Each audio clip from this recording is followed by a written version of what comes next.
CPIM Mangalapuram മുൻ area secretary മധു മുല്ലശ്ശേരിയും മകനും BJPയിൽ ചേർന്നു. തിരുവനന്തപുരത്ത് BJP സംസ്ഥാന അധ്യക്ഷൻ K. സുരേന്ദ്രൻ പങ്കെടുത്ത ചടങ്ങിലാണ് പാർട്ടി പ്രവേശം. CPIM വിട്ടതോടെ തനിക്കെതിരെ ഇതുവരെയില്ലാത്ത സാമ്പത്തിക ആരോപണങ്ങളാണ് ഇപ്പോൾ ഉയരുന്നതെന്ന് മധു മുല്ലശ്ശേരി പറഞ്ഞു. മധു മുല്ലശ്ശേരി ഔദ്യോഗികമായി BJP ആയി.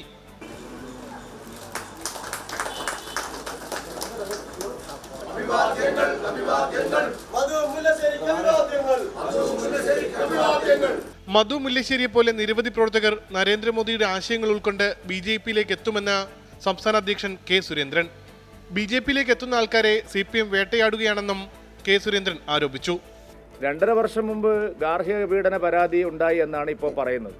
ഗാർഹിക പീഡന പരാതി പരിശോധിച്ചിട്ടാണ് പാർട്ടി നിലപാടുകൾ സ്വീകരിക്കുന്നതെങ്കിൽ സംസ്ഥാന മന്ത്രിസഭയിലെ 2 പ്രമുഖരായിട്ടുള്ള അംഗങ്ങൾ ഇപ്പോൾ സ്ഥാനം രാജിവെച്ച് പോകേണ്ടതാണ്. മകൻ മിഥുൻ മുല്ലശ്ശേരിയും മധുവിനൊപ്പം BJP അംഗത്വം സ്വീകരിച്ചു. സാമ്പത്തിക ക്രമക്കേട് ഉൾപ്പെടെ തനിക്കെതിരായ ആരോപണങ്ങളെല്ലാം കെട്ടിച്ചമച്ചതാണെന്ന് മധു മുല്ലശ്ശേരി പറഞ്ഞു. ഇതുവരെ ഇല്ലായിരുന്ന ആരോപണമാണ്, സാമ്പത്തിക ആരോപണമാണ് എന്നെക്കുറിച്ച് പറയുന്നത്. 1-ാം തീയതി 12 മണിവരെ എന്നെക്കുറിച്ച് അങ്ങനെ ഒരു ആരോപണം ഇല്ലായിരുന്നു. 2 മന്ത്രിമാർക്കെതിരെ ഗാർഹിക പീഡന പരാതിയുണ്ടെന്ന വെളിപ്പെടുത്തലിനെ കുറിച്ച് ചോദിച്ചപ്പോഴായിരുന്നു പ്രകോപനപരമായിട്ട് K. സുരേന്ദ്രൻ പ്രതികരിച്ചത്. വെറുതെ ഇങ്ങോട്ട് അത് ചോദിക്കണ്ട, നിങ്ങൾ അവിടുന്ന് വല്ല അച്ചാരം വാങ്ങിയിട്ടുണ്ടെങ്കിൽ ഭീഷണി വേണ്ട. പാർട്ടിയിലെ വിഭാഗീയതയെക്കുറിച്ച് ചോദിച്ചപ്പോഴും കഴിഞ്ഞ ദിവസം K. സുരേന്ദ്രൻ മാധ്യമപ്രവർത്തകരോട് തട്ടിക്കയറിയിരുന്നു.